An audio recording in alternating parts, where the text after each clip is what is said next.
يا ربي صل على المختار طه البشير واغفر لنا كل زله وامحنا في النظير يا ربي صل على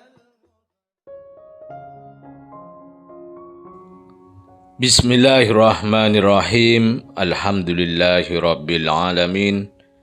Allahumma salli wa sallim ala sayyidina Muhammadin wa ala ali sayyidina Muhammadin miftahi babi rahmatillah adada ma fi ilmillah salatan wa salaman daimaini bidawami mulkillah. Assalamualaikum warahmatullahi wabarakatuh. Sahabat online yang dirahmati Allah, alhamdulillah kita bisa berjumpa kembali.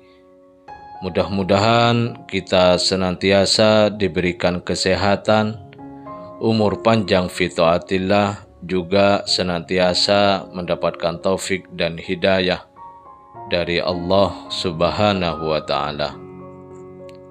Pada pertemuan kita kali ini, mari kita ngaji bareng Habibana Novel bin Muhammad Al-Idrus, yaitu tentang sumber kekuatan manusia adalah seberapa besar semangatnya. Nyantai, insya Allah kita akan bahas hikmah yang ketiga dari kitab Al-Hikam. Ya, kitab Al-Hikam ini namanya ya kitab kumpulan hikmah yang ditulis oleh seorang ulama besar dan waliullah. Tentunya untuk mengkajinya diperlukan ketenangan hati. Kalau hatinya enggak tenang, maka kita enggak akan menyerap banyak informasi yang manfaat. Orang kalau belajar itu kan di antara syaratnya diam, kemudian mendengarkan. Nah, diam itu bukan cuman diamnya lisan, tetapi juga diamnya tubuh dan juga diamnya hati. Nah, kadang-kadang itu kita ini ya kadang-kadang atau sering itu. Mulutnya diam, tapi hatinya kemana-mana. Alias al-ngelamunu. Ya, ngelamun. Orang ngelamun kan biasanya diam. Kalau enggak diam namanya bukan ngelamun. Saking ngelamunnya sampai domblong. Ya, domblong itu kosakata yang sudah lama tidak saya ucapkan. Ini yang muda-muda tahu kata domblong enggak nih? Tahu kan ya? Apa itu domblong? Melongo. Lah melongo itu apa? Domblong. Terus muter enggak rampung-rampung nanti itu. Ya. Syaratnya agar kita dapat manfaat besar dari apa yang kita dengar, kalau kita mau diam, termasuk diamnya hati, enggak ngomong ABCD, hatinya diam, kemudian mendengarkan. Ya, mendengarkan. Nah, mendengarkan itu apa? Di antara makna mendengarkan adalah bukan dari suara yang terdengar. Silakan pusing. Ya, mendengarkan itu bukan dari suara yang terdengar. Kalau mendengarkan itu hanya karena suara yang terdengar, maka lantas bagaimana nasibnya saudara-saudara kita yang diuji pendengarannya tidak bisa mendengar? Apakah lantas tidak bisa mendengar? Karena itulah mendengar itu bukan dengan telinga, tetapi mendengar itu dengan hati yang ada dalam jiwa. Itu mendengar yang sebenar-benarnya. Kemudian siapa yang berbicara? Maka kalau kita melihat yang menggerakkan lisan adalah Allah Subhanahu wa taala, maka kita mendengar, minta kepada Allah Subhanahu wa taala agar kita bisa mendengar ilmu-ilmu yang manfaat. Kadang-kadang kalimat yang disampaikan itu biasa. Orang yang ngomong juga kadang enggak beriman, bukan seorang yang sudah menganut agama Islam. Tetapi kalau Allah mau ngasih kita ilmu, nanti ketika mendengar ucapannya itu dirubah menjadi sesuatu yang sangat berharga. sesuatu yang sangat manfaat. Karena itu jangan pernah melihat siapa yang berbicara. Begitu kata Khalifah Ali bin Abi Thalib karramallahu wajhah. Undzur maqal. Lihat yang diucapkan, jangan melihat siapa yang mengucapkan. Kadang-kadang kalau kita fokus sama yang ngucapkan kita enggak seneng, kita enggak mau dengar. Atau yang mengucapkan itu sudah terlampau sering, ngutip kalimat yang sama, kita akan ngomong itu lagi.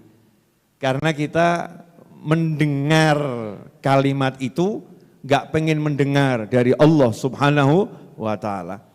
Kalau mendengarnya dari Allah, nanti Allah akan menjadikan kalimat yang sudah berulang kali disebut-sebut itu, setiap kali kita dengar jadinya lain dengernya.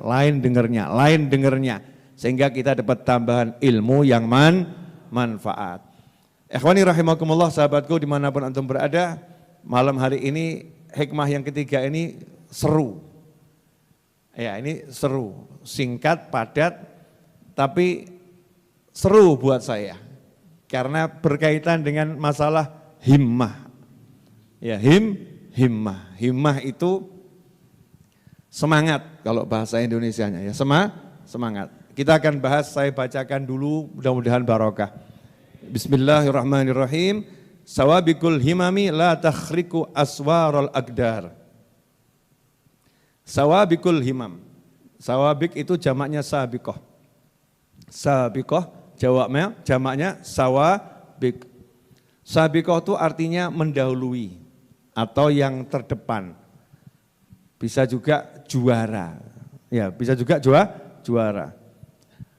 Nah, sawabikul himam artinya apa? Semangat-semangat yang tinggi, semangat-semangat yang hebat, semangat-semangat yang kuat. La takhrik.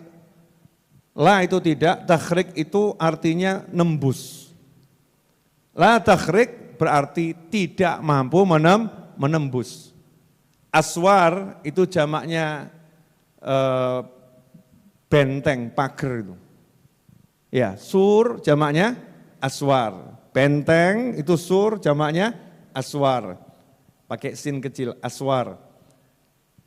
Kekuatan semangat tidak mampu menembus benteng-benteng al-aqdar. Al-aqdar itu jamaknya takdir. Jadi kalau diterjemahkan hikmah ini bunyinya kekuatan semangat-semangat yang ada, yang luar biasa itu tidak akan pernah mampu menembus benteng-benteng takdir. Nah, insya Allah kurang lebih 50 menit saya akan bicara, insya Allah dari sekarang. 50 menit dari sekarang, insya Allah jam 10 selesai. Minta ilmu ya sama Allah biar manfaat ilmunya, ya manfaat insya Allah. Himmah. Manusia itu dikasih sama Allah Ta'ala satu kelengkapan di fisiknya, di jasadnya ini. Ada yang namanya otak, namanya otak. Ada yang namanya liver, ada yang namanya jantung, ada yang namanya ginjal, ada yang namanya tulang, ada yang namanya pembuluh darah, ada yang namanya otot, tangan, kaki. Kalau disingkat semua itu tadi adalah fisiknya manusia. Jasadnya manusia, jasad itu pun terbagi yang kelihatan langsung maupun yang tidak terlihat. Di balik kulit, enggak kelihatan. Jasadnya manusia, itu yang pertama. Kemudian yang kedua, selain jasad, manusia itu juga dikasih oleh Allah Subhanahu wa taala ar-ruh, ruh. Sesuatu yang masuk ke dalam jasad lewat proses khusus. Jadi janin itu enggak langsung kemasukan ruh. Jasadnya sudah ada, ruhnya belum ada. Ya, ruh itu kalau sudah 4 bulan baru dimasukkan ke dalam jasad. Ruhnya udah siap sejak awal, diciptakan secara bersamaan, duf'atan wahidah. Semua ruh yang ada. Jadi calon jadi manusia akhir zaman, ruhnya sekarang udah ada di alam ruh. Ya sudah ada di alam ruh. Nunggu jasadnya siap. Ya nunggu jasadnya siap. Nanti kalau jasadnya siap di rahim seorang wanita, janinnya udah siap 4 bulan, sudah waktunya dia keluar ke muka bumi, ruhnya akan dikirim oleh Allah Subhanahu wa taala lewat malaikat Israil alaihi salam. Jadi yang tugas meniupkan ruh ke dalam jasad janin itu malaikat Israil alaihi salam. Maka yang ditugaskan nyabut siapa? Malaikat Israil alaihissalam. Beliau yang masukkan, maka beliau yang mengeluarkan, ahlinya. Jadi Allah itu punya sistem yang sangat rapi. Sistem ini namanya sunnatullah, aturannya Allah subhanahu wa ta'ala. Tidak ada sunnatullah yang enggak tepat. Semua sunnatullah itu sangat teliti dan sangat tepat. Ada yang bagian ngirim angin, ada yang bagian ngirim hujan, semua diatur sedetil mungkin oleh Allah subhanahu wa ta'ala. La haula wa la quwata illa billah. Nah ruh dimasukkan, maka jasad ketika campur sama ruh berubah. Ya jasad itu ketika campur sama ruh berubah. Jasad kalau enggak ada ruhnya, kaku atau lemas? Semakin lama semakin lemas? Enggak, semakin kaku. Awalnya lemes, setelah itu jadi kaku. Setelah itu semakin bagus atau semakin rusak? Semakin rusak. Kenapa? Jasadnya tidak bisa bekerja. Makanya dokter yang paling hebat, kalau ada pasien sehat, jantungnya sehat, semua sehat, kok tiba-tiba meninggal dunia? Ditanya, kesimpulannya apa? Jantungnya berhenti bekerja. Jadi mati itu adalah ketika jantung berhenti bekerja. Karena ruh itu tidak ada dalam definisi keilmuan. Ruh tidak bisa dibuktikan secara saintifis, bahasanya ya. Secara ilmiah itu keberadaan ruh tidak bisa dibuktikan. Menurut orang yang enggak beriman, orang yang ateis, enggak percaya Tuhan, ruh itu dogma, ajaran agama itu enggak jelas. Ya menurut orang yang enggak percaya sama Tuhan. Tapi kalau kita manusia yang beriman, ya manusia itu ada ruhnya. Jasad itu ada ruhnya. Maka disebut manusia kalau jasad ketemu ruh.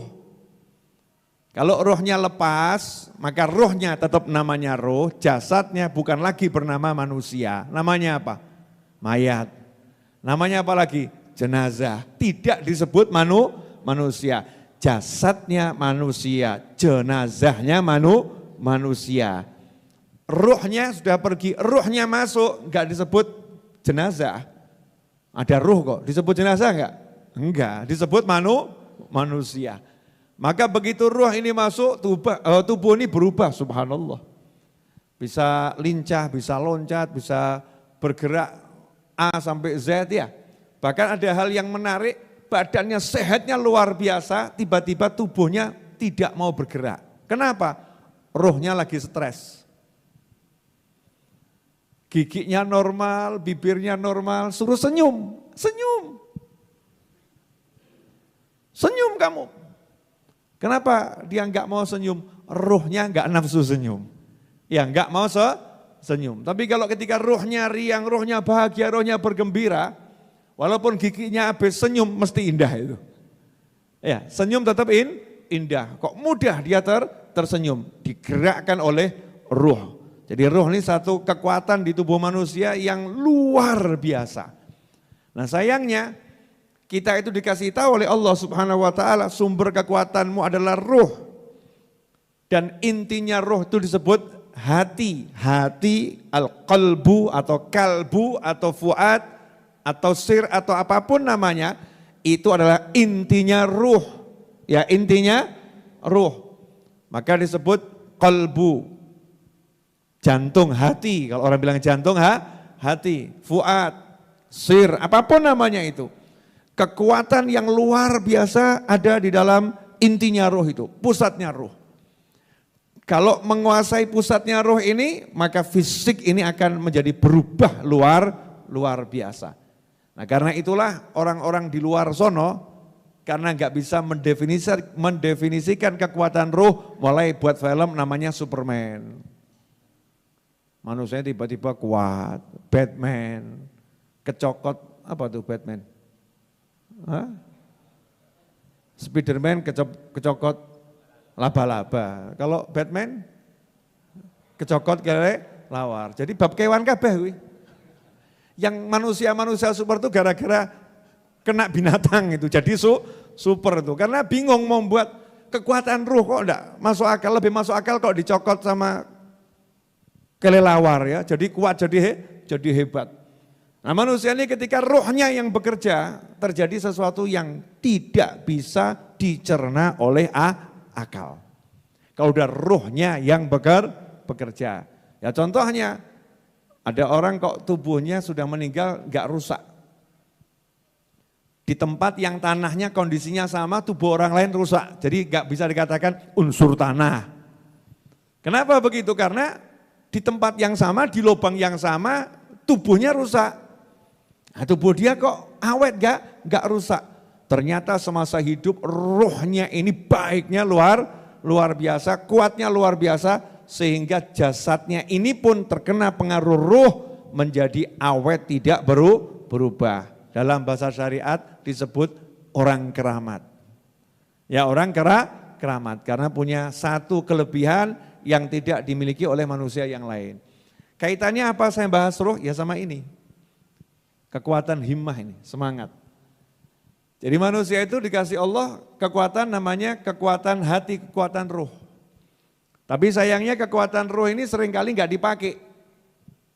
Udah dijelaskan ruh manusia nggak makan nasi, ruh manusia nggak makan kentang, ruh manusia nggak makan olahraga, ruh manusia nggak makan diet, ruh manusia nggak makan vitamin, ruh manusia nggak makan A sampai Z, ruh manusia makan adalah adzikir. Ruh itu makanannya dzikir, ruh itu makanannya ilmu, ruh itu makanannya ibadah, ruh itu makanannya taat. Kalau ruhnya dikasih makan, kasih dzikir, kasih ilmu, kasih taat, ruhnya jadi kuat. Kalau ruhnya jadi kuat, nanti jadinya seperti apa? Contoh Ashabul Kahfi tidur 309 tahun, bangun sehat. Ya bangun sehat, Ashabul Kahfi. Kalau rohnya kuat, nanti jadinya seperti apa lagi? Sayyidatuna Maryam alaihissalam duduk di kamar, kamarnya dikunci. Bisa datang makanan dari luar negeri, kan luar biasa. Datang makanan dari luar negeri, langsung di hadapannya. Ini Al-Quran yang berbicara. Kalau ruhnya itu hebat, jadinya seperti apa? Jadinya seperti soal muridnya Nabi Sulaiman alaihissalam yang bisa mindah tahta Balqis hanya setengah kerdipan mata. Padahal singgasana Balqis itu besarnya luar biasa. Terpindahkan cuman setengah kedip mata karena rohnya itu kuat. Tapi orang yang enggak ngasih makanan ruh, yang dikasih makanan fisiknya saja, semakin banyak makan semakin ngantuk. Semakin banyak makan semakin berat, betul ya? Kan kalau logikanya semakin banyak asumsinya, konsumsinya makanan kan harusnya kan semakin kuat ya. Tapi tubuh kita kan enggak gitu, semakin banyak makan semakin berat. Oh orangnya kurus nanti lincah, wadah itu orang yang kurus tapi tambah ngelentru. Ya enggak mampu apa-apa. Kenapa? Ruhnya tidak bekerja untuknya. Ruhnya tidak dipakai. Ruhnya enggak dimanfaatkan. Karena itulah sejak awal kita diajari fokuslah pada ruhmu, hatimu. Perbaiki hatinya, kuatkan ruhnya. Karena disitulah sumber utama kekuatan manusia. Ya sumber utama kekuatan manusia.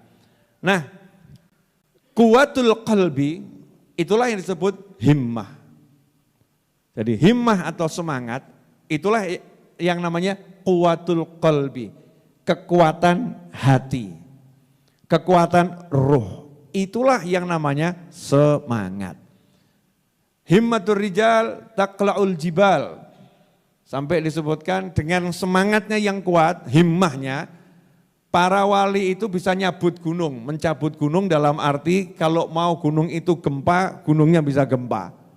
Kalau mau gunung itu yang gempanya berhenti, gempanya akan berhenti. Contoh, biar nanti ada yang kurang percaya sama keramat ini biar dengarkan. Karena akhir zaman ini muncul lagi kelompok-kelompok yang gak percaya keramat. Ya na'udzubillah min dzalik. Namanya keramatnya wali itu ya mesti yang gak bisa dihitung dengan kekuatan pikiran manusia. Keramat kok mau dilogikakan yang gak mungkin masuk akal. Ya paling dimirip-miripkan sama kekuatan akal, tapi gak mungkin masuk akal nih. Karomah-karomahnya orang-orang yang soleh. Ya contohnya dengan kekuatan hati ya, dengan kekuatan hati manusia itu bisa melakukan hal-hal yang tidak masuk akal. Ini kalau hatinya dipakai, hatinya kuat, maka dia bisa melakukan banyak hal yang gak masuk akal. Seperti ketika gunung itu gempa. Sayyidina Umar bin Khattab radhiyallahu ta'ala anhu terjadi gempa di kota Madinah. Ya gempa di kota Madinah.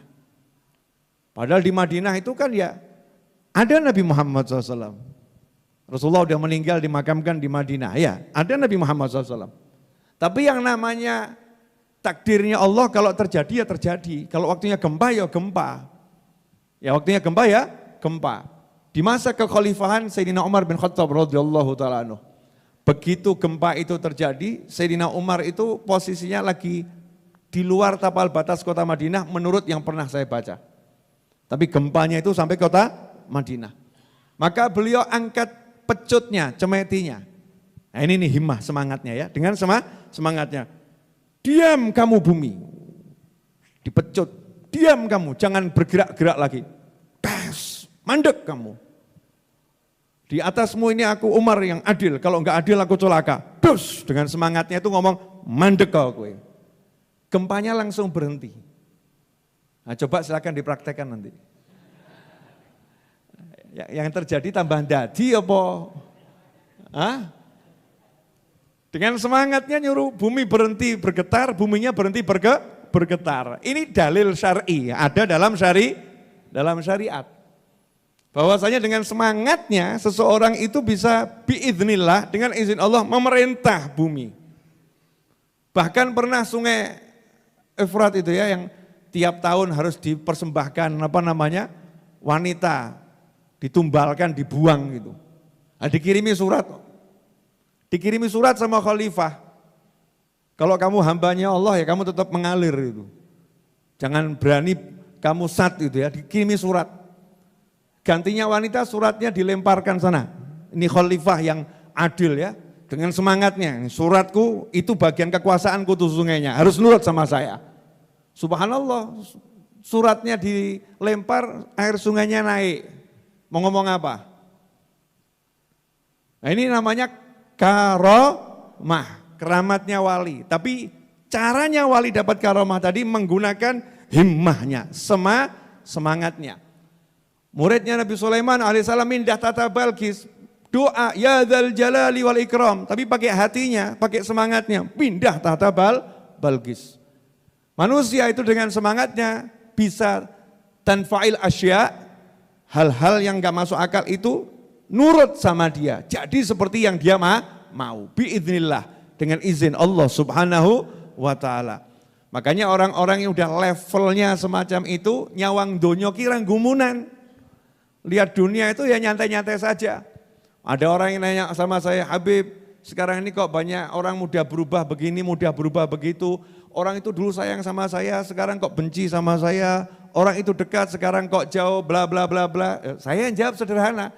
Lawang di zaman Nabi Muhammad SAW, ada orang tuh yang syahadat, 2 kalimat syahadat di hadapan Nabi Muhammad SAW. Ikrar syahadatnya kepada Nabi Muhammad SAW. Nabinya masih hidup, orangnya udah murtad balik musuhi Nabi. Ada kok. Betul tak betul? Ada. Maka ojong gumunan dengan semua yang terjadi di zaman yang aneh-aneh macam-macam itu hal yang biasa. Kita baca sejarah, hal-hal semacam itu bisa terjadi pada siapapun. Lawang itu tadinya sama saya itu cinta banget kok sekarang benci banget. Oh, manusia itu hatinya bolak-balik. Yang dulu iman jadi kufur ada, dulu kufur jadi iman juga ada. Jadi kalau suamimu dulu sayang banget kok sekarang benci banget, ojo kaget. Kok sekarang berubah ya Beb ya? Apakah aku salah? Mungkin kamu nggak salah, ya mungkin dia yang berubah, gitu aja kok repot. Nah kalau dia berubah terus gimana? Ya itu ujian. Nah kalau ujian gimana? Ya sabar. Abot beb, ya sabar ki abot, nek sabar enteng ki jenenge ora sabar. Ya sabar itu abot, tapi di situ ada pahala yang luar biasa. Jangan bingung dengan apa yang terjadi. Nah para aulia wassolihin, hatinya ini kalau udah digerakkan, Allah perintahkan jagat raya nurut sama dia. Ya jagat raya nurut sama dia. Sebagaimana disebutkan dalam hadis, maka aku menjadi pendengaran yang dengannya dia mendengar. Dengan aku menjadi penglihatan yang dengannya dia melihat. Nanti dirubah itu sama Allah Ta'ala, alam itu nurut sama dia. Tapi dengan izin Allah Subhanahu wa Ta'ala. Nah kalau antum mau latihan, ya antum mau latihan, boleh itu latihan. Mau latihan kan bagus tuh ya. Ya coba gitu. Allahumma fulus. Ya, tapi sama jualan, ya sama jualan. Jangan cuma diem tok. Allahumma fulus. Allahumma fulus kok ora teko-teko mumet ya. Jualan nih. Nah, ini contoh. Boleh saya kasih contoh? Boleh ya? Ini insya Allah kan Kamis depan Mas Roni, Mas Wahid sama istrinya 3 dari tim utama yang ngurusi Masjid Ar-Raudhah ini insya Allah Kamis depan berangkat umroh, insya Allah. Ya. Itu dadaan saya kan telepon teman saya, minta tolong ada 2 teman saya mau berangkat umroh, masih ada tempatnya enggak itu? Wah Beb, full Beb, adanya bulan depan, maunya minggu depan. Kalau minggu depan tuh ya saya lihat dulu Beb, cuman info terakhir full semua. Sudah full semua, oh semangat saya, semangat. Ini latihan loh ya, latihan. Wali-wali iso mosok awake dhewe ra iso. Minimal kan aku koncone wali. Betul ya, kalau jenengan wali kan saya temennya wali, betul kan? Oh pede saya punya teman wali segini banyak kok, masa enggak pede? Enggak mungkin toh yang hadir di sini enggak ada wali Allah, seorang mungkin. Satu di antara antum nih pasti salah satu ada wali, minimal kan gitu. Berarti saya temennya wali, jadi temennya wali kok enggak pede. Saya bilang gimana caranya pokoknya harus ada. Insya Allah Beb, enggak lama ngabari, Alhamdulillah Beb ada 2, Alhamdulillah ambil gitu ya. Itu hari Rebo atau hari Selasa ya, lupa saya harinya. Tadi malam saya bilang nambah 1, Beb itu wong 2 aja sudah full kok. Tiketnya itu enggak ada Beb, tiketnya itu enggak ada. Saya jawab, ya kalau enggak ada enggak apa-apa, coba dulu, siapa tahu tiba-tiba ada. Ngeyel atau enggak ngeyel? Ngeyel, itu namanya semangat. Lah kamu baru dikasih tahu udah full, oh ya udah. Wong enggak randuwe semangat, himmah. Semangat. Coba dulu, siapa tahu tiba-tiba ada. Oh siap Beb, untungnya ini teman saya ini udah paham saya. Jadi konsepnya nggak ada kata nggak mungkin sebelum perjuangan berakhir. Ya dan perjuangan nggak akan berakhir sebelum kita berakhir, kan gitu ya, semangatnya harus seperti itu. Nggak lama telepon, asistennya telepon karena saya di WA nggak buka-buka masih ngajar itu ya. Asistennya telepon, Beb Alhamdulillah ada Beb 1 Beb, wah Alhamdulillah. 1 ada. Beres kan ya? Harus ngurus paspor. Telepon imigrasi, bisa enggak ngurus paspor hari ini gitu. Oh bisa Pak, bisa. Cuman sistemnya hari ini lagi ada gangguan imigrasi. Nanti bisanya terbitnya itu besok hari Senin karena ini hari Jumat. Saya bilang, gimana caranya ya sistemnya biar hari ini bisa jadi gitu gimana? Ya enggak iso Beb, ini sistem internet kok ya, internet kalau lagi ada gangguan ya memang ya gangguan, nggak bisa gitu. Saya bilang ya udahlah biar anaknya berangkat ke sana ngurus, siapa tahu nanti sistemnya tiba-tiba bisa. Ngeyel saya. Berangkat nih Mas Roni, ini ramu dengan apa-apa, penting mangkat gitu ya. Beliau ngurus paspor, wah sampai watokna itu. Sementara bironya, mana paspornya? Gitu kan udah adaan minggu depan berangkat. Mana paspornya? OTW. Ya. Paspornya OTW. Nah itu beliaunya sampai di sana kan ngurus paspor ya. Yang saya heran itu sistemnya tiba-tiba bisa.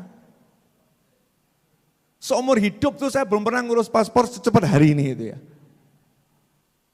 Ternyata Mas Roni sakti gitu ya. Oh, tiap Jumat sholawat ya kan ngurusi sound system pengajian ya biiznillah.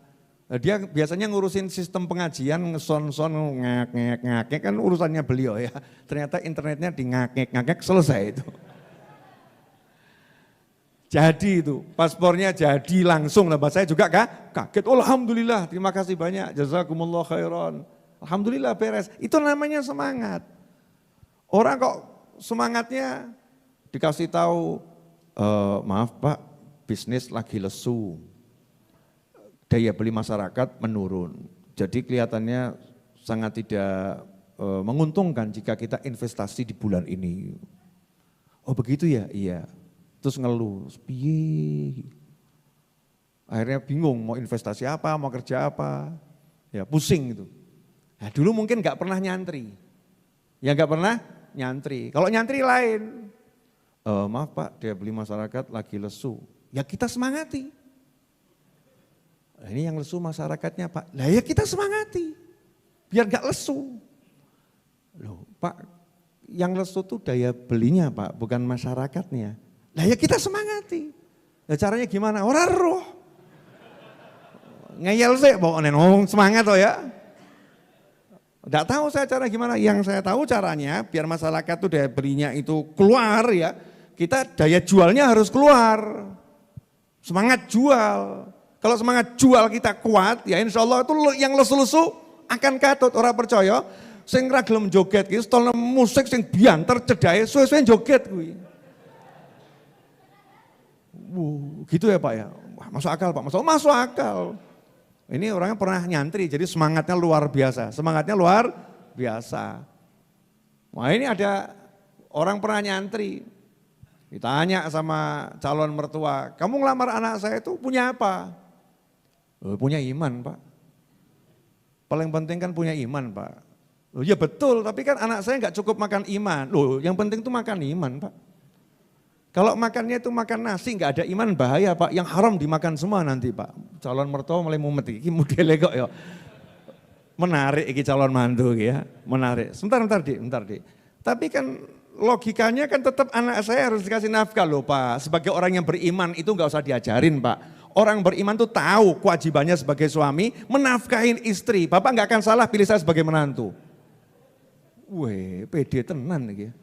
Masya Allah, semangat. Orang kaya sing model cah-nom sing ora tau sinau agama. Ora tau sinau agama. Begitu enggak punya kerjaan ditanya sama calon mertua. Anak saya mau dikasih makan apa nanti? Ya belum tahu Pak, sekarang aja masih nganggur. Nah, terus nanti kamu mau nikahin anak saya kapan? Ya Pak secepatnya setelah nanti ada pekerjaan, tabungan cukup. Ya insya Allah nanti segera saya nikahi. Oh ya sorry, cepet deh. Kesuwen gue. Semangatnya enggak muncul. Ya semangatnya enggak muncul. Nah orang yang punya semangat kuat itu akan menjadi sesuatu yang aneh terjadi pada dirinya. Sesuatu yang enggak masuk akal terjadi kalau semangatnya kuat. Contoh, ini kisah dalam kitab. Ada orang lain yang mengalami agak berbeda tapi serupa. Seorang santri di sebuah pesantren, itu setiap pagi masuk pesantren terlambat karena dia santri kalong. Ya dia pulang nanti waktunya belajar datang ke pesantren. Dia nggak punya biaya untuk tinggal di pesantren karena harus bayar untuk tinggal, makan dan lain sebagainya. Diizinkan sama pimpinan pesantren kamu di rumah, tapi jangan terlambat ya datang belajarnya. Siap Pak Yai, guru siap. Nah, karena terlambat terus, akhirnya dipanggil sama pimpinan pesantren. Nak kamu ini kok terlambat terus gimana? Kan janjinya kan enggak terlambat. Guru saya itu ya sudah semangat berangkat pagi guru, semangat luar biasa. Tapi itu yang sampan tuh loh guru, yang nyebrangkan ke sungai ini. Kan rumah saya di seberang sana guru. Cuman seberang situ guru, cuman ini kan sungai dalam. Ya biasa kan naik sampan itu kalau pagi. Nah itu yang nyebrangkan tuh yang kurang semangat, datangnya sering telat dia. Jadi saya udah standby, dia nggak datang. Akhirnya biar saya bisa sampai ke sini tidak terlambat jauh, saya itu jalan kaki muter ke jembatan yang jauh tuh. Nah, sehingga sampai ke sini terlambat terus. Oh, gurunya ngomong, oh kamu tuh udah nyantri di sini lama, urusan gitu aja kok bingung. Maksudnya gimana guru? Ya udah jalan kaki saja di atas air. Nyebrang air jalan kaki, baca bismillah, jalan-jalan kamu. Baca bismillah guru, ya gobil tul ijazah. Oh, Masya Allah, santrinya ini semangat. Ya semangat, orang mikir. Besoknya gak terlambat, seneng kiainya. Besoknya lagi gak terlambat, akhirnya nanya, kamu sekarang kok gak terlambat? Itu yang tukang sampahnya on time ya? Oh, berkat guru. Maksudnya sekarang saya kalau kesini cuma nyebrang, pakai apa? Ya pakai kaki. Jalan di atas air. Seperti yang guru ajarkan. Ah ngada-ada kamu ini. Masa kamu jalan di atas air? Iya guru. Gurunya nanya sama murid yang lain. Betul ceritanya? Ah, benar guru, benar. Akhirnya dilihat sendiri itu, jalan di atas air.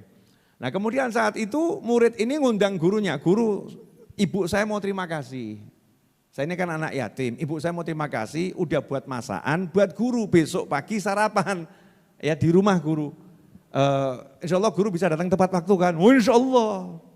Tenang guru, jalan aja di atas air. Kalau muter kejauhan nanti. Gurunya ngebatin, iya.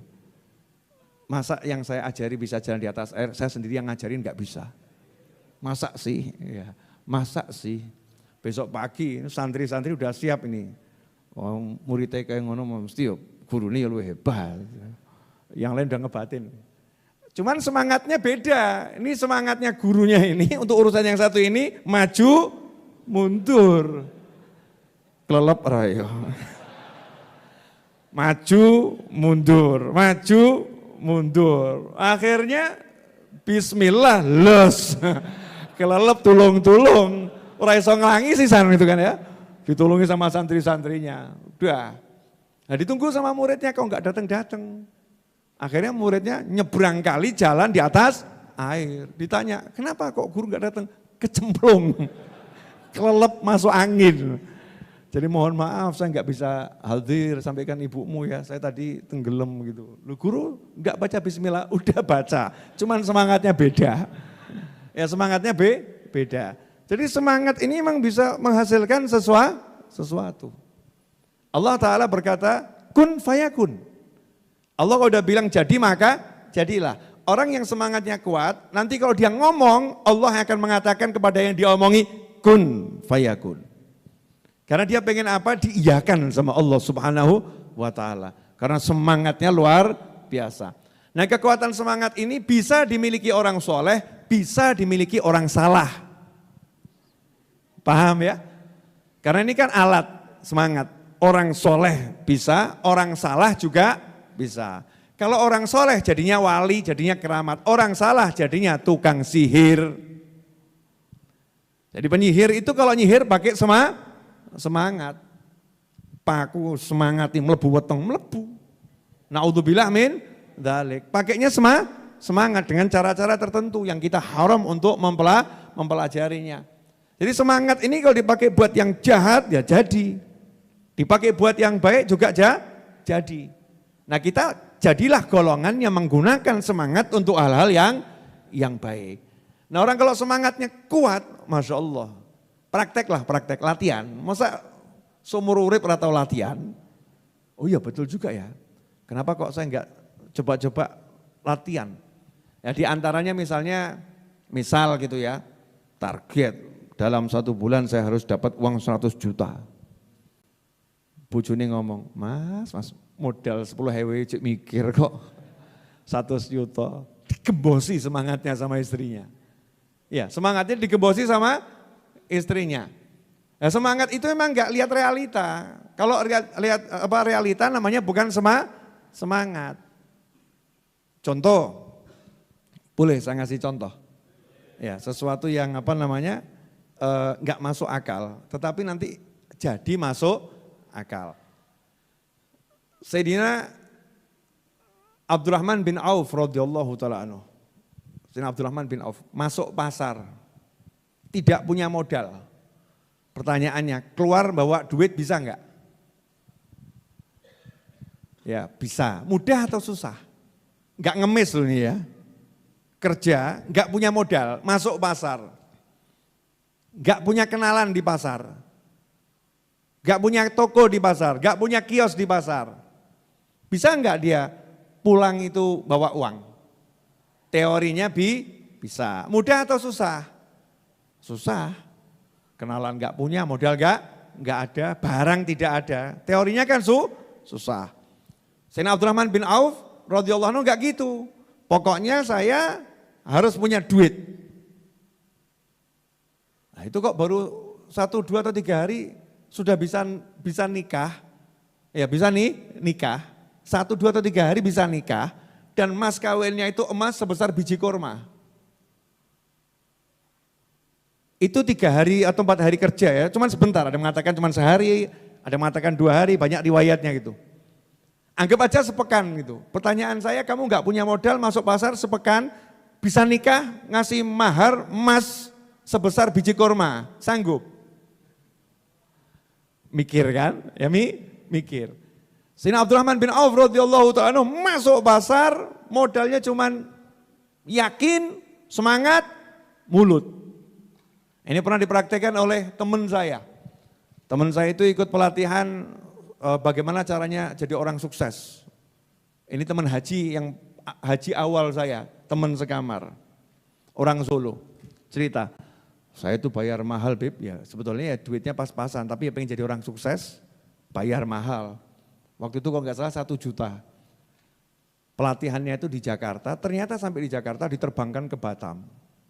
Dulu masih zaman tiket pesawat itu murah, terbangkan ke Batam.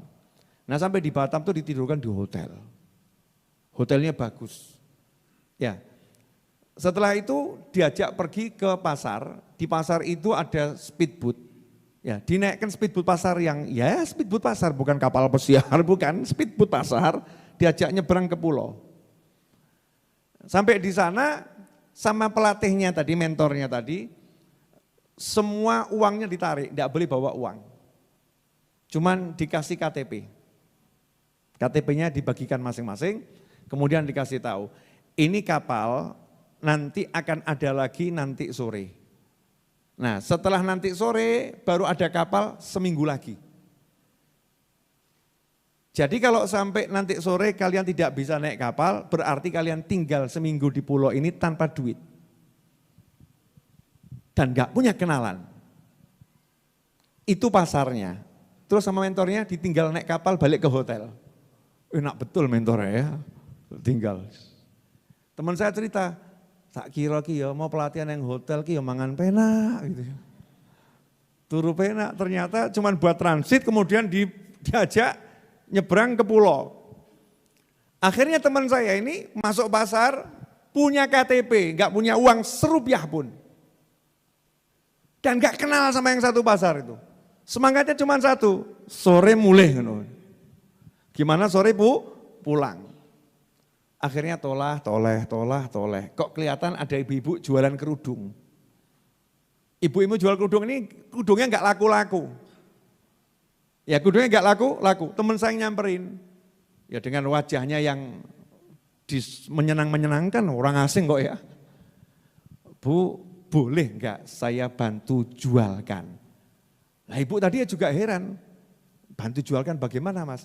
Saya tak duduk berdiri di sini, saya yang berteriak-teriak jualkan. Nanti kalau laku 1, ibu kasih saya keuntungan berapa terserah, mau ngasih saya berapa. Nah ibu tadi merasa, wah enak bener juga sih ya, enggak repot gitu kan. Dan nanti kalau laku 1 saya kasih sekian ribu, dikit. Teman saya mulai ngitung, wah ini kalau laku 10, beres nih urusannya beli tiket speedboat itu ya. Akhirnya dengan semangatnya, kudu laku, bismillah, teriak-teriak, semangat. nyantol, satu orang beli, dua orang beli, senang itu ibunya. Kok laris ya? Akhirnya teman saya ngomong, Bu ini KTP saya, nah, ini mulai KTP bekerja. Zaman dulu tuh modal KTP bisa ya, dulu, saiki ora iso. Ora cukup KTP. Nih KTP ditaruh, boleh enggak biar laku lebih banyak, saya bawa barang ini sebagian keliling pasar. Nah Ibu tadi karena sudah interaksi ya beberapa waktu kan, cuman berapa jam itu. Tapi kan sudah mulai kenal sambil ngobrol. Akhirnya diizinkan, silakan KTP tinggal. Bawa ini, keliling pasar. Balik itu habis. Seneng teman saya, habis itu sore duduk sudah di pelabuhan pasar tuh ya. Naik speedboat bersama teman-temannya dan semua lulus itu. Dan semua lulus. Semua balik ke Batam, ke hotel, ya mentornya senang. Nah begitulah cara Abdurrahman bin Auf cari duit saudara-saudara. Modalnya mental, modalnya semangat, modalnya hati, bukan kaken perencanaan tapi enggak punya semangat. Ya rencananya begini loh, ya nanti begini kita butuh modal sekian, perencanaan, terus anggaran ya, modal orang melaku. Nah, ini enggak penting modal, yang penting semangat. Semangat itu modal yang paling besar. Nah, karena itu orang dulu yang dididik semangatnya. Semangatnya yang dididik. Nah tapi perlu diingatkan. Semangat itu ada batasannya. Ada satu yang tidak bisa dikalahkan sama semangat. Apa itu? Takdir. Kalau udah urusan lawan takdir, semangat itu bertekuk lutut. Nah, tapi ada satu kata kunci, kita enggak pernah tahu takdir kita. Jadi belum apa-apa jangan terus, angkono takdirnya rangono ya raiso. Jadi ora usah wae. Jangan ngomong gitu. Kita enggak boleh berhenti gitu, karena kita enggak ngerti takdir kita. Oh takdirnya melarat ya mungkin sugih. No, takdirnya sugih ora mungkin melarat, yes, neng kene wae tengok-tengok. Ngerti takdir sugih lak sugih, takdir melarat ya tetap melarat. Ya enggak boleh begitu. Takdir itu nanti sesuatu yang sudah terjadi baru kita bilang itu takdir. Oh belum terjadi ya namanya belum ada takdirnya. Maka jangan pernah menyerah dengan kenyataan yang ada, enggak gitu. Perjuangkan terus, semangatnya terus, enggak kendor. Jangan bilang ini takdirnya, enggak. Lah begitu kita genjot semangat maksimal kok ternyata hasilnya nihil, santai saja. Jawab, nah kalau Allah yang nyetop masa saya mau ngelawan Allah. Ya udah berarti yang sekarang belum boleh, besok mungkin boleh. Jangan dipedot di situ, memang takdirnya enggak bisa. Jadi kita harus kembali dan jangan pernah melanjutkan.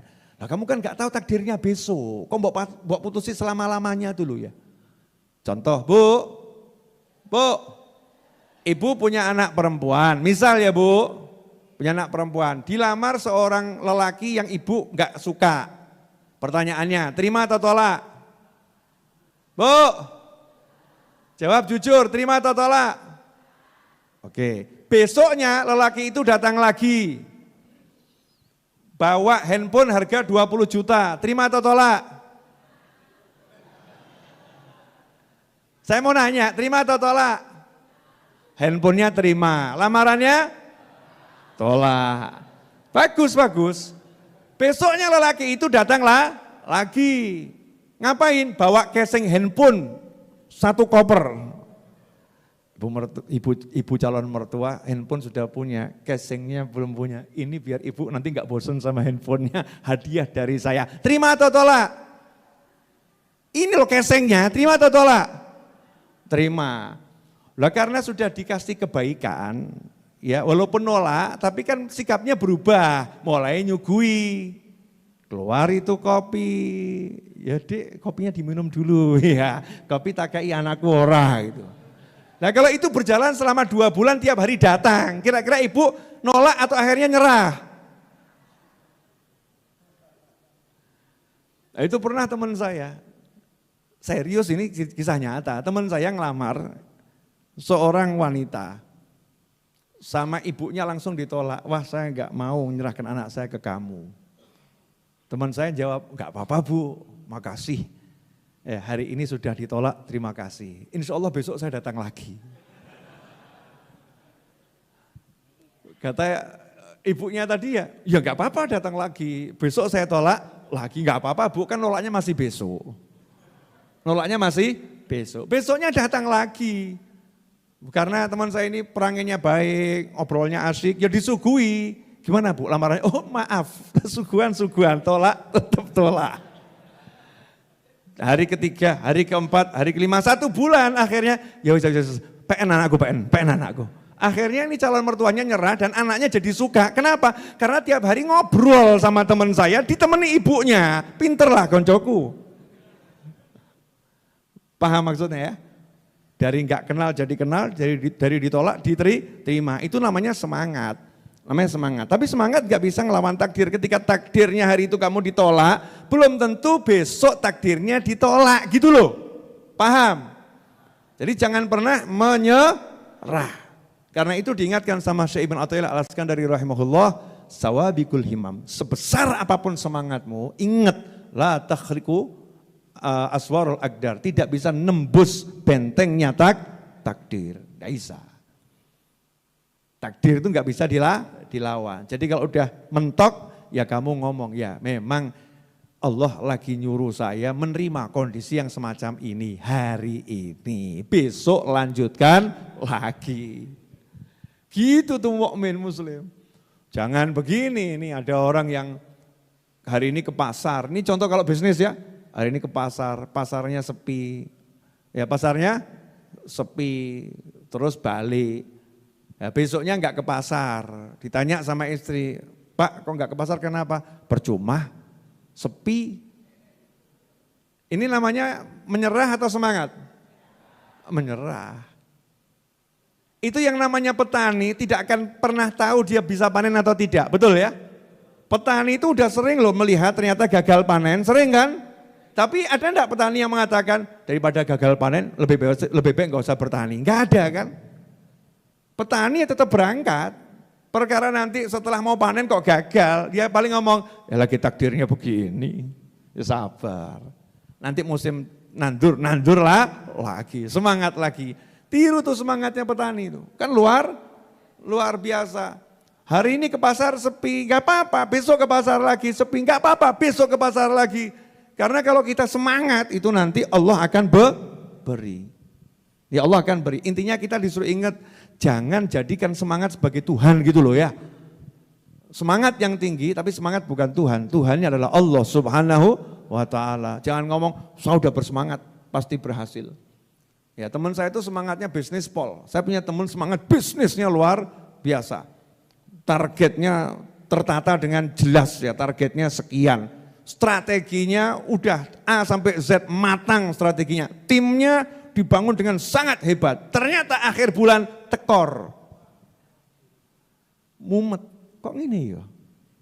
Ini kok semua strategi sudah dijalankan kok hasilnya begini. Harusnya kan begini. Ingat Tuhannya Allah bukan kamu. Tuhannya Allah. Di situ kamu akan melihat Tuhan itu benar-benar ada. La ilaha illallah. Alhamdulillah. 8 menit lagi selesai kajian. Kraos boten?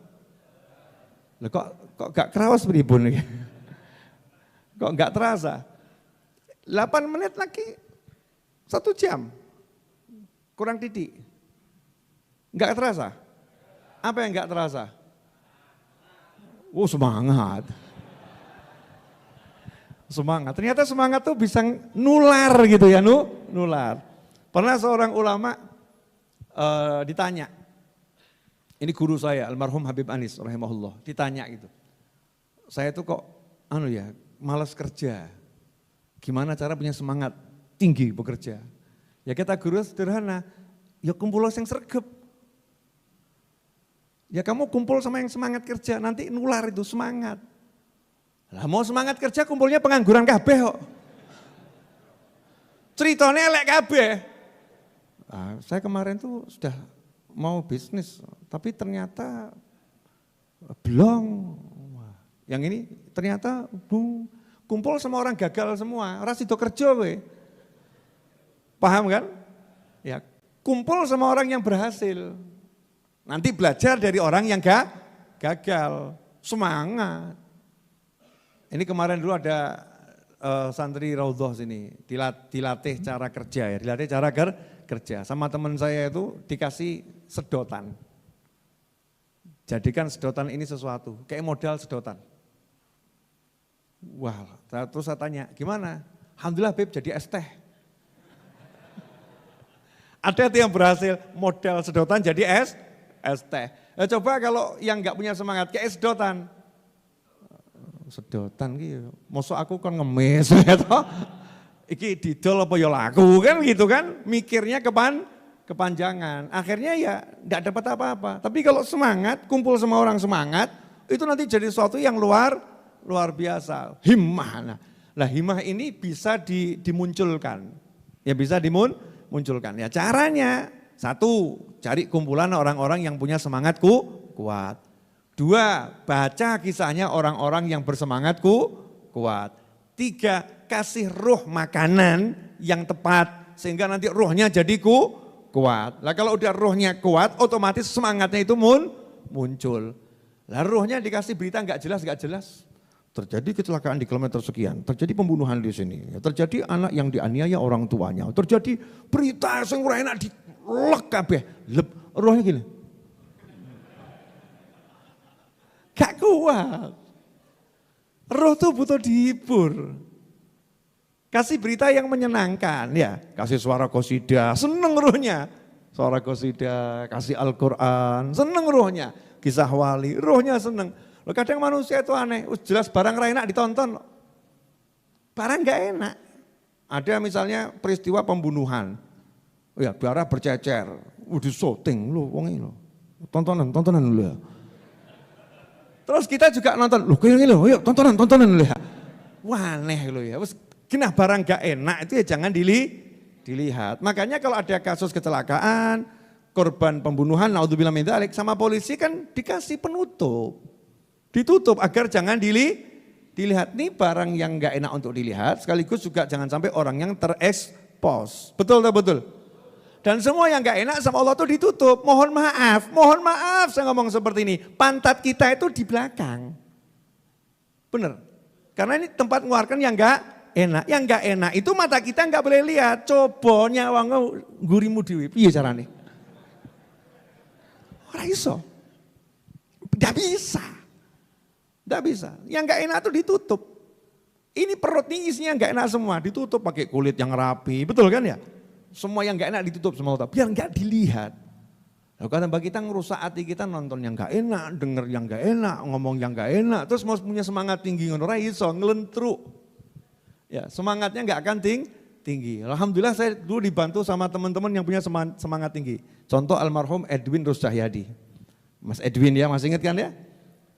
Baru 2 tahun yang lalu beliau meninggal ya, Mas Edwin Ruscahyadi rahimahullah. Itu teman saya yang luar biasa. Belum ada gantinya. Ya, yang seperti Edwin itu saya belum ketemu rahimahullah. Mas Edwin itu waktu saya ditawari musola ini, suruh beli musola ini. Pabrik dulu kan ya. Kan enggak punya duit. Bin, ini suruh beli sekian M.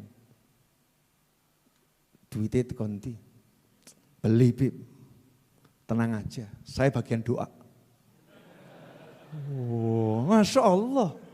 Semangat, tenang Bib. Saya bagian doa. Tapi bagian bergerak, berusaha sebisanya. Saya bagian doa. Tim doa kerja keras Bib. Beres. Jangan khawatir Bib. Oh, punya teman kayak gini kan penak, semangat saya. Dan betul-betul silon dongo terus. Doa terus. Aman Bib, beres. Beres. Nah, sekarang teman saya, nekat men ya Bib kayak ya. Enggak ora beres apa dhewe ya. Semangatnya beda gitu. Ya semangatnya beda. Ini Edwin ini semangatnya luar biasa. Hebat. Karena punya teman-teman yang semangatnya hebat, dia enteng. Ya ringan. Antum tuh kalau punya pasangan hidup cari yang punya semangat, jangan yang lentruan. Jadi syarat nanti cari istri atau suami takonono sik. Mas, yo, ora duwe duit siap ora? Ono aku siap, dhek aku ora siap. Bye bye. Golek liyane sebelum terlambat saudara-saudara. Kamu kalau cari pasangan nggak siap punya duit repot. Cari pasangan itu nggak punya duit siap, punya duit siap. Yang penting punya kamu mas, nggak punya kamu tuh yang terberat bagiku. Wes ngono cekelan ngono ya. Cekel langsung lamaran. Piro bayaran. Kok bapaknya atau ibu minta untuk menikah dengan anak saya syaratnya kamu harus bangunkan rumah. Oh, bangunkan. Masa kalah sama Bandung Bondowoso. Semangat. Ya semangat. Itu loh harus dimiliki. Ya sekarang kok orang jadi patah semangat, kenapa? Karena harapannya digantungkan bukan pada Allah gitu loh. Sama hitung-hitungan, jadi lemes gitu. Tapi kalau orang yang semangat itu pakai hatinya, udah pakai hati itu unlimited. Gak bisa dibatasi, jangkauannya itu terlampau jauh. Kalau antum nanti udah bisa menggunakan hati itu, Masya Allah itu. Ya kalau udah bisa praktek, nanti ya belajar, kalau udah bisa praktek. Kok jangankan cuman minta sama Allah hujan. Ya minta hujan pergi itu ya akan terjadi. Jangankan kok minta angin yang kurang datang itu datang. Angin yang datang disuruh pergi nurut biiznillah. Angin yang belum datang disuruh datang juga nurut biiznillah. Itu kalau pakai hatinya maka bisa terjadi dengan izin Allah subhanahu wa ta'ala. Tapi ini kalau enggak punya iman bahaya. Jadinya sesuatu yang tidak baik. Makanya diingatkan betul sama Syekh Ibn Athaillah. Kamu enggak bisa melawan takdir, enggak bisa. Jadi ada batasannya tuh. Kasih ingatan, takdir enggak bisa dilawan.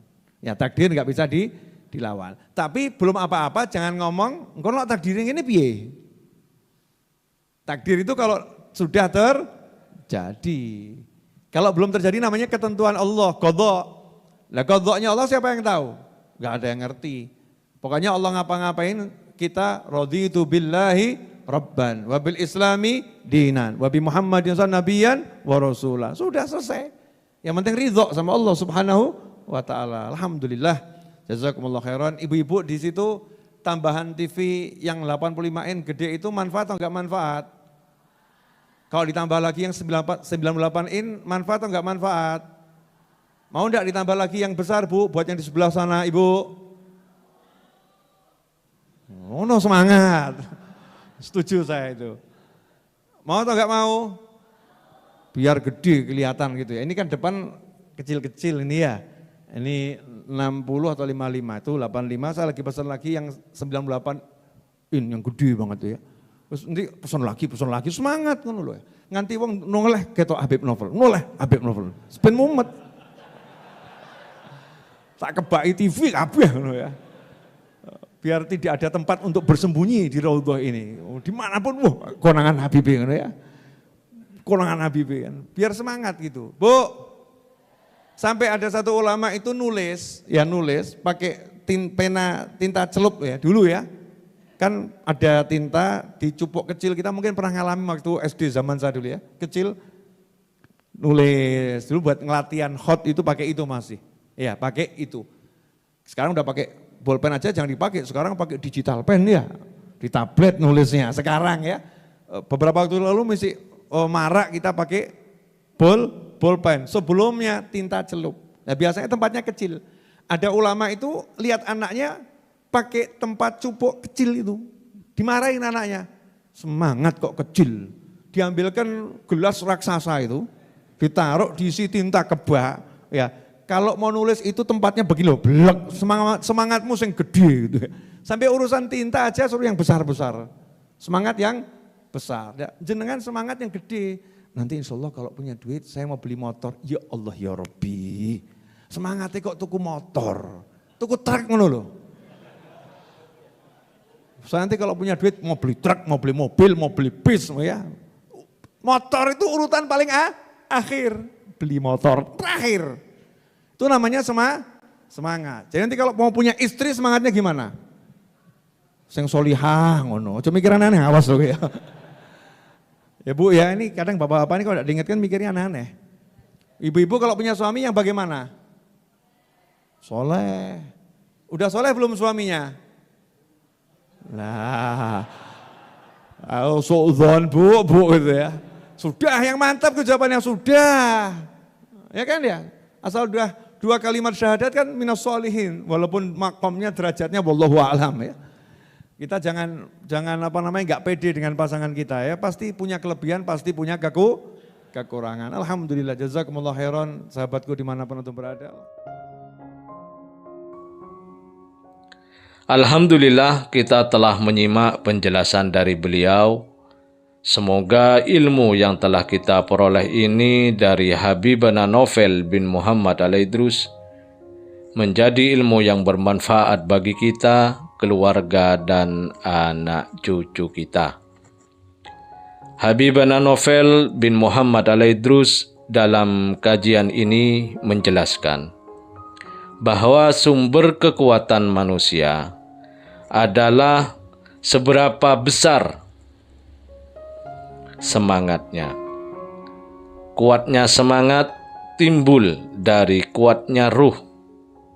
Ketika ruh diberi asupan yang baik, maka akan muncullah semangat yang baik dalam hidup. Dengan besarnya semangat, maka akan terjadi hal-hal yang di luar nalar dalam kehidupan kita. Himmatur rijal takla'ul jibal. Dengan semangatnya, seseorang bisa mencabut gunung. Semangat yang besar bisa timbul dengan satu, berkumpul dengan orang-orang yang bersemangat, maka akan tumbuh semangat dalam diri kita. 2, semangat yang besar bisa timbul dengan membaca kisah-kisah orang yang bersemangat. Dan yang ketiga, yaitu memberi ruh, memberi makanan yang tepat, sehingga ruhnya kuat. Ketika ruh kuat, maka muncullah semangat. Namun, seberapa besar semangatnya, tetap tidak bisa mengalahkan takdir Allah Ta'ala. Jadi, tetaplah semangat dalam menjalani kehidupan dengan bersandar pada Allah Ta'ala. Jika itu engkau lakukan, maka hidupmu akan santai, tenang, dan selalu dalam kebahagiaan. Semoga kita bisa memahami dan senantiasa mengamalkan dari apa yang telah beliau sampaikan, dan semoga hidup kita berkah, dipenuhi ketenangan dan kebahagiaan. Amin ya rabbal alamin. Wallahu alam bisawab. Semoga barokah dan manfaat. Assalamualaikum warahmatullahi wabarakatuh.